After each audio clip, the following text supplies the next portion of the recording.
Ellen, hi. It's so good to see you. It's wonderful to see you again, Sharon. Thank you so much for inviting me to this conversation. I'm really so delighted, and we've had a few wonderful conversations before, and it was very much on my mind. You were very much on my mind as I pondered contemplative practice, work in the world, trying to make a difference, and some of the inevitable attendant frustrations and everything else that arises, and sticking with it and persevering. You're like a model of perseverance for me, and I think that's what I've realized it's all about. Just keep going. It's hard. It's hard. Just keep showing up, keep going, even when it's hard, and even if you have to take a break. But thank you for that.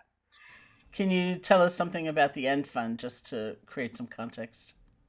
Yeah, so the END Fund, END stands for Ending Neglected Diseases, and we work on controlling and eliminating five very common parasitic and bacterial diseases that are mostly in developing countries.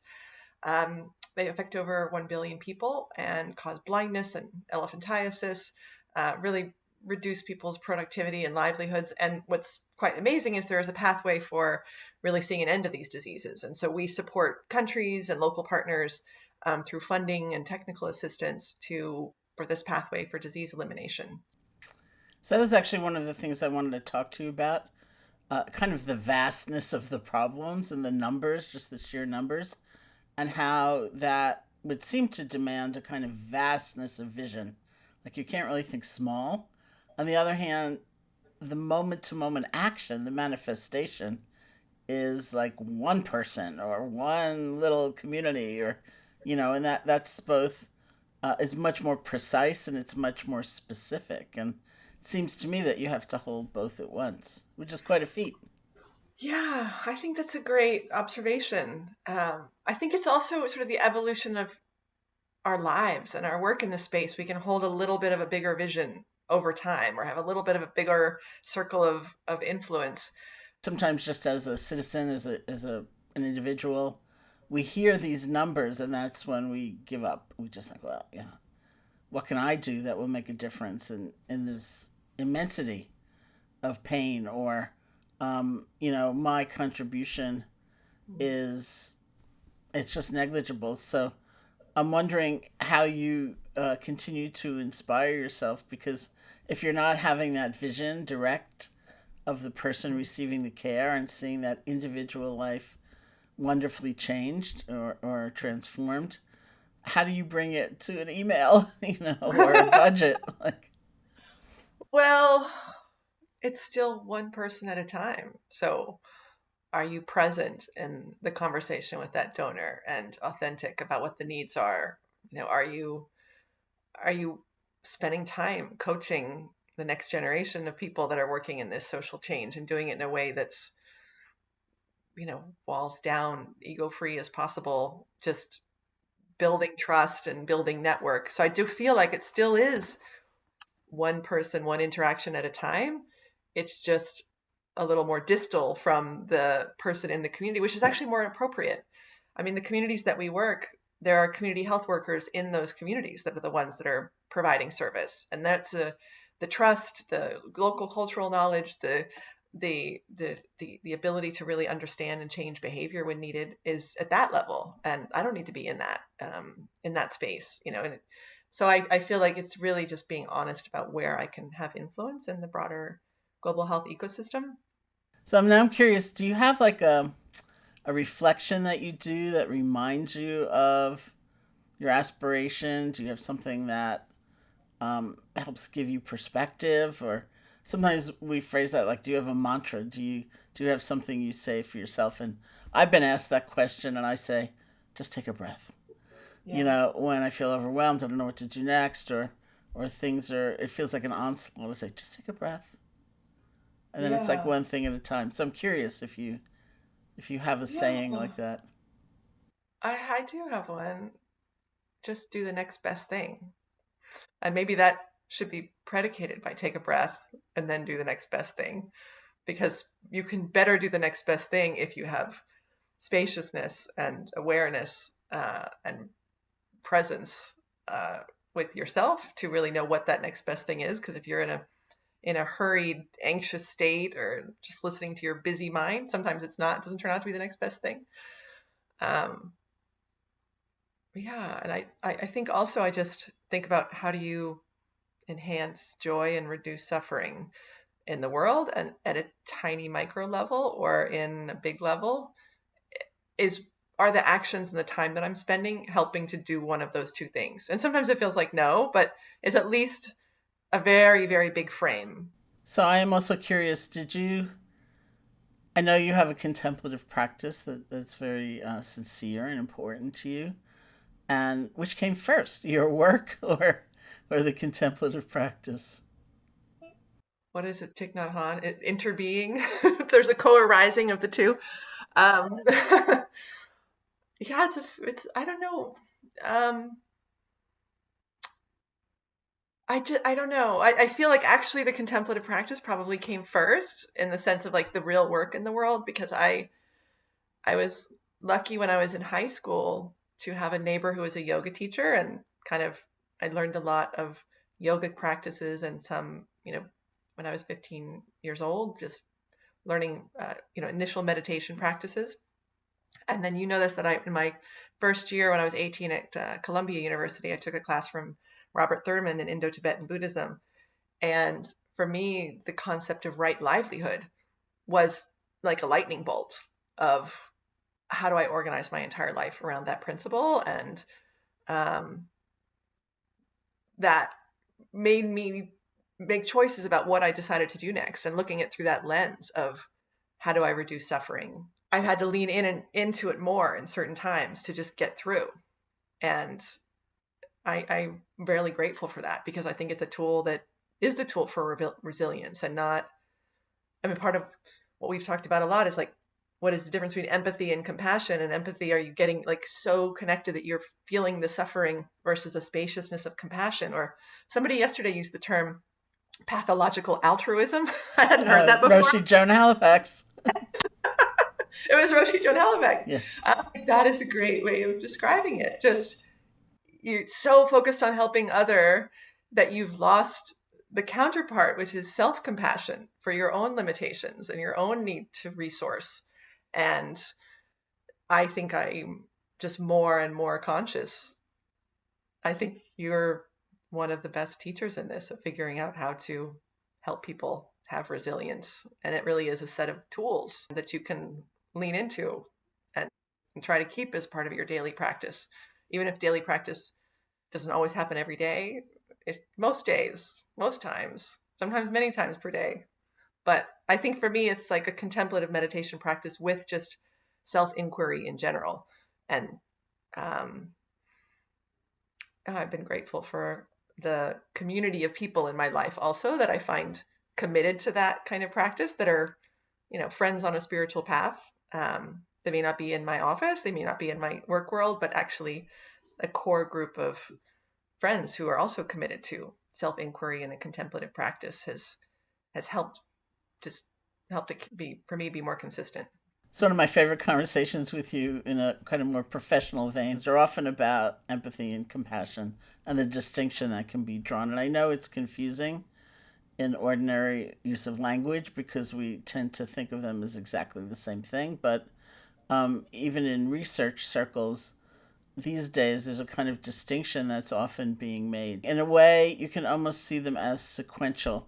That empathy, which is in this case not a cognitive empathy, but a kind of felt sense.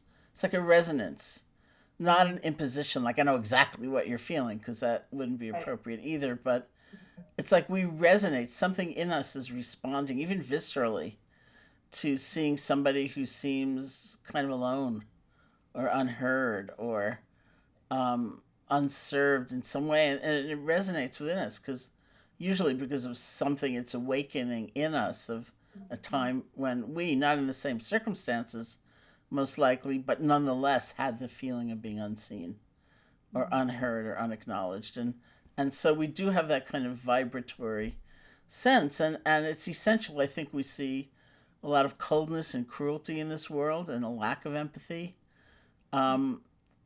where there's so much kind of othering, and that uh, it's one thing if you kick a table and you know you're kicking a table. It's another thing if you kick a person and you feel like you're kicking a table. Mm. It's very, very Oh. different. So we badly need that empathy. But in some ways it's not enough. So and it's just, Ellen, exactly as you described, sometimes we over identify with the person and it's like too much, we get devastated. And so um compassion is sometimes defined as a movement toward the situation, the suffering person, and whatever. It's a movement toward to see if we can be of help.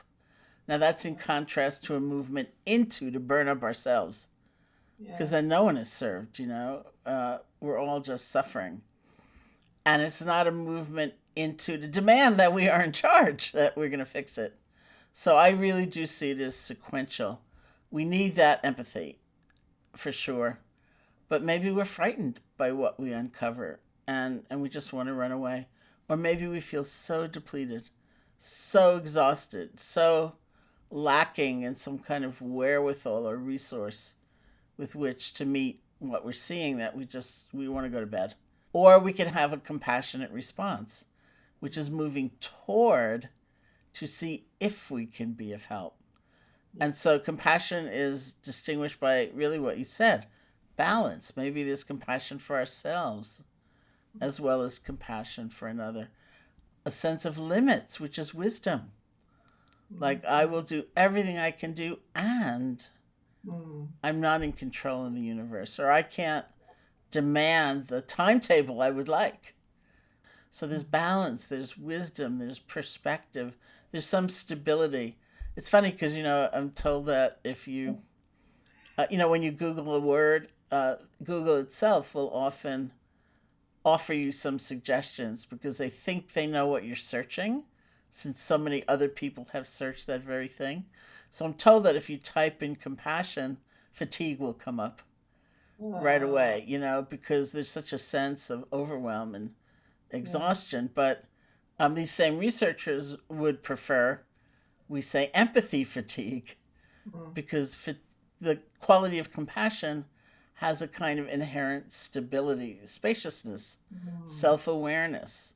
So much of my own personal work is in the realm of what we call caregivers. Although I keep thinking maybe there's another word. I don't know what it is, but let's say caregivers, either in your personal life or in your professional life. You are, in a way, on the front lines of suffering, trying to make a difference. And I think about all these people and I think they've got plenty of empathy, They Yeah. actually don't need empathy training, but they're burning out often at an alarming rate. And so, what do they need? Maybe it's some reflection about compassion for oneself and some tools. Maybe it's a real understanding of limits so that we don't feel like I've got to do it all. And I don't know, what would you say? Well, that was a lot. So Yeah, that so was a many. lot. So good. You just hit it. Explained that so well. I think for me, even when I was looking for tools to figure out how to get over burnout, I was actually looking for tools to help me keep up my crazy schedule or my like what I really need is some practice that I can still work 60 hours a week and still travel this much and still and the practice will help keep me on this superhuman level it seemed of giving because that's what I think there is I think that this shift of what compassion and self-compassion of what are your own limits and how do you have as much compassion for yourself as you would have for another being for people who suffer from depression self-doubt anxiety it is very hard to turn the compassion inwards and so I think sometimes the answer is yeah you can do a lot and sometimes you need to do less and I think it's so interesting because on an individual level, I can have like you just it resonates when I just want to go to bed. I just want to put my head under a pillow and just like and but I also have memories of like my biggest empathy burnout moments being on a very very big scale. Like I was in Indonesia in 2004, right after the tsunami. I mean, I was there days when it was still, there's 200,000 people died in a very short period of time. Houses were crushed, bodies were still everywhere. And I just remember being also like wanting to go crawl under a bed and like the dark hole and my whole body just shutting down because I was working through the night, night after night after night. I just like the tunnel vision and the darkness. And I was a very big aha for me because I was like, oh, I want to do this kind of work, but this is too much. I need, I do need, even if I'm in a, a disaster or a war zone, which is the kind of work I did for a while, I still need to figure out a way to sleep. I still need to figure out a way to exercise. Like I need something that is mine that I can still take care of this body and this brain. And yeah, I think that your point of just resonance with people for empathy, how do you have that resonance, but also not have it suck you in or take you over? And it might have been Roshi Joan Halifax again who said this yesterday, so it's on my mind. But she said, like, if you see the world, if you see that you need to help the world, you actually see the world as helpless. If you see that you need to fix the world, you see the world as fixed. But if you serve the world, you see the world as whole. And I have always loved that frame of leadership, servant leadership, here to serve, and that is, it feels like it's coming from a place of abundance and a place that can have limitations, your own limitations in acknowledgement of that service. You said something really remarkable. I don't know if you realized it was remarkable, but um, it's very, very hard to, I find, to come to that moment and realize I need to take care of myself in some way Yeah. and not have that feel selfish Yeah. or weak. That is like the major turning point that I've Yeah. seen again and again, whatever kind of caregiving role somebody Yeah. is in. It just feels like that's wrong, like, what about this terrible situation? Or what about, if I only worked a little harder and didn't sleep, I could get more done. It's so difficult, usually, Mm. for people to say, you know what, I need a lunch break. I need a break. I need to rest. This isn't selfish. It's not being self preoccupied. And partly people who go into this kind of work have almost like a giving gene, they're helpers. And in a way, what we have to learn is it's also important to receive. It is very hard. I still find it hard. But there are people who want to give to you just as much as you want to give to others. And to be in a mental space where you say, "Oh, I do deserve that." And I remember the first time, I think I was in my 20s, and somebody said, you seem like you're working really, really hard, Ellen. What are you trying to prove? I was like, I just love this work. I'm so excited about it. Look at the change that can be made. And this is a dear friend now. She said, it's just, you only have to be yourself. That's all you have to do in life. Like you just being here as you is the gift to this planet. And my mind was like, oh no, that's not true. Like, no, no, no, no. And I just like how strongly I reacted against that. Like, oh no, and maybe it's part of my upbringing, your parent expectations, societal expectations. You have to keep achieving, and there's something about just, yeah, you have to keep showing up, but actually don't be so attached to the outcome, and the compassion to recognize your own need for self-care and limitations, and also that is actually an opening to others. That's a beautiful opening because I realized later, like my intensity was making other people feel like, well, I could never do that. And my showing my humanity and my vulnerability has meant more people can say, oh, I can do that too. Yeah, that's beautiful. That is a real gift. And maybe we'll close just since you mentioned Bob Thurman, who was your university professor. Mm. Um, as a scholar and a translator, and somebody that is someone I've taught with at different times, I noticed that just about his favorite word in praising something was realistic. This helps us be realistic. That helps us be realistic. And I used to sit there and think, that's kind of boring, isn't it? Like, who wants to put in all this time and energy and exploration to be realistic, But the more he would speak, the more I understood what that word actually implied for him, which was being in alignment with the truth of things. Because if we're not in alignment with the truth of things, if we are trying to defy, say, the truth of change and insist it's not so, or assume control, we will never actually be in control. We can be influential, but perhaps not in control. Or when we, demand that something bear fruit right away, even though it's actually going to take some time. Or Mhm. we have the thought and the determination to go and go and go and go and go and go and go and never take any rest. It's Yeah. so completely unrealistic Mhm. that we are in defiance of the truth, and that is never good. It's a distortion. It means we often get further and further from being effective Mm. because we're in like some weird cul-de-sac, that's not actually reflecting how things work. Mhm. It's not selfish. It's not self-centered. To be realistic, like I can't do this without sleep, or I can't do this in a good way, a way that's nurturing of others, that is helping them be more as lead, come through as leaders. And I can't do this if I'm just exhausted. I need to be realistic, understanding limits and understanding the importance of receiving, and understanding the difference between empathy and compassion, whatever phrasing you might use. I think is of tremendous help in our being able to Mm. sustain the work that we want to sustain. Well, thank you. Thank you so much for being with us and speaking to us. And thank you so much for your tremendous work. Thank you. Thank you for supporting it. It's been one of the highlights for the End Fund team when you've come and helped to lead meditations and give a little just tools for a lot of people. So thank you. Thank you.